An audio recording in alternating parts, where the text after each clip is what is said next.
Welcome to this week's virtual Drasha. This week we have the incredible privilege to read Parshas Behaaloscha. And the Torah says in Perek Yud Pasuk Tes, chapter 10, verse 9, a seemingly straightforward pasuk. V'chisavo milchama ba'artzechem. When war will come upon you in your land, alatzar hatzorereschem, you'll come with an enemy who is terribly oppressive. V'hare osem bechatzotzros, you shall sound the trumpets. V'niskartem lefnei Hashem Elokechem, you'll be remembered before Hashem your God. V'noshatem me'oivechem, and you'll be saved from your enemies. Very basic, straightforward mitzvah.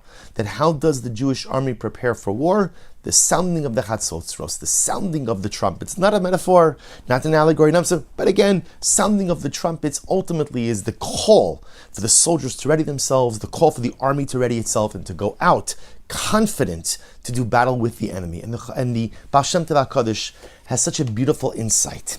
The Rebbe points out something fascinating. He says, if you look at the pasuk, and please look at it inside, chapter 10, verse 9, Perek Yud, pasuk Tes. The phrase opens, or the pasuk opens, V'chisavo'u milchama. Now, if you were writing this phrase, you would write it as V'chisavo milchama. When war will come, ba'artzechem, in your land. Kisavo'u, literally translated means, when you will come to do war in your land.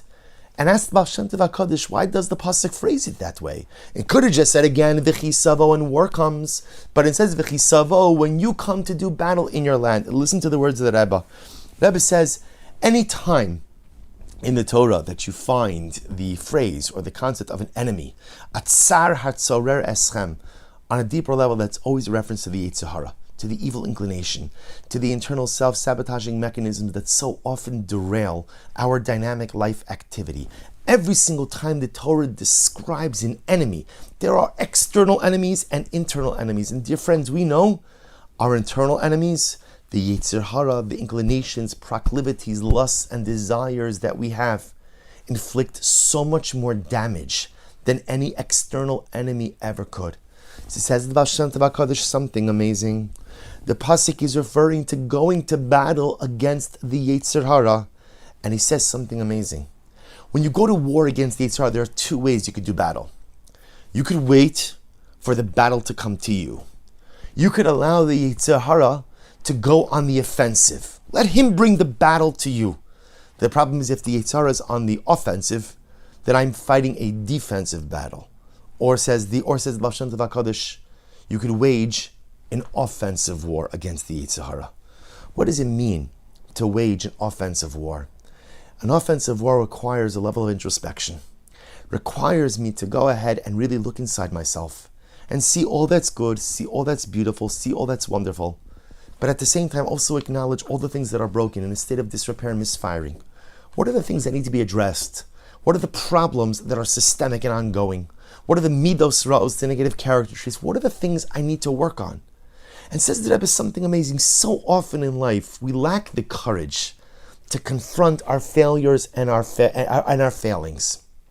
We lack the courage to go ahead and wage an offensive war against the Yetzer Hara, because I don't want to deal with it. But here's the incredible thing. The war is going to happen. The war is going to happen. The only shayla is, do you bring the battle to the Yetzer Hara? Does the Yetzer Hara bring the battle to you? So says the Rebbe again, too often in life, we ignore our shortcomings, our failures, and our frailties. We ignore our deficiencies. We ignore the things that are broken until I no longer can. Until the Yetzer Hara is at my doorstep and literally we are locked in hand-to-hand combat. And once the battle is already in my front yard, it's hand-to-hand combat. I'm already here.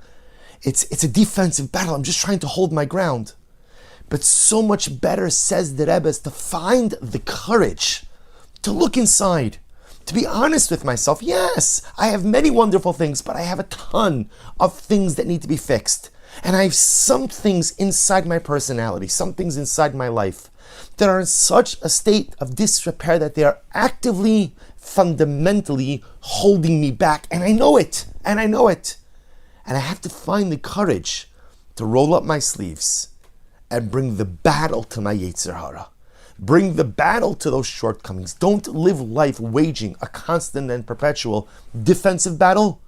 Go on the offense. Fix the things that need to be fixed. Address the things that need to be addressed.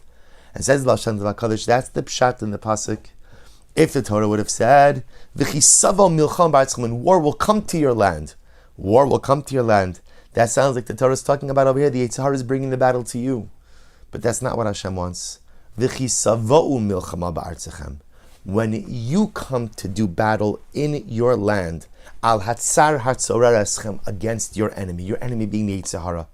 Torah is encouraging us with those two words, kisavo. When you come to battle, don't let the battle come to you. You go to the battle. Don't let the Yetzer Hara show up at your doorstep and say, "Hey, I'm here." Now you have to confront me. You can no longer ignore me. Bring the battle to the Yetzer Hara. Find the courage to wage an offensive war against all of the things that are holding me back. A profound message for our ancestors and a profound message for us as well. Sometimes in life we have no choice but to hold our ground.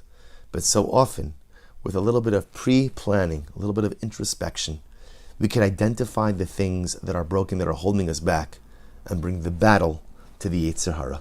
Wishing everyone a wonderful day, a good Erev Shabbos, and a beautiful Shabbos Kodesh.